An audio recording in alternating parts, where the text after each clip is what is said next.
أعوذ بالله من الشيطان الرجيم. بسم الله الرحمن الرحيم.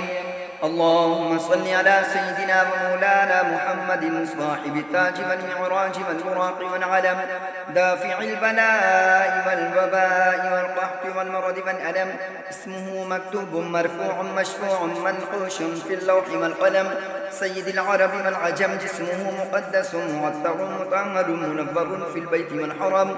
شمس الضحى بدر الدجى صدر العلا نور الهدى كاف الورى مصباح الظلام جميل الشيم شفيع الأمم صاحب الجود والكرم. والله واسمه وجبريل خادمه والبراق مركبه والمعراج سفره وسدرة المنتهى مقامه وقاب قوسين مطلوبه والمطلوب مقصوده والمقصود موجوده. سيد المرسلين خاتم النبيين شفيع المذنبين أنيس الغريبين رحمة للعالمين راحة العاشقين مراد المشتاقين شمس العارفين سراج السالكين مصباح المقربين محب الفقراء والغرباء والمساكين.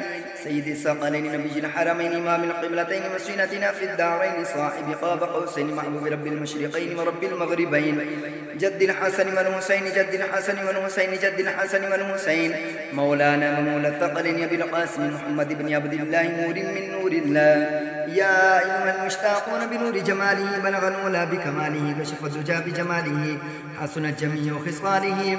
صلوا عليه وآله وأصحابه وسلموا تسليما كثيرا كثيرا كثيرا. آمنت بالله صدق الله العظيم.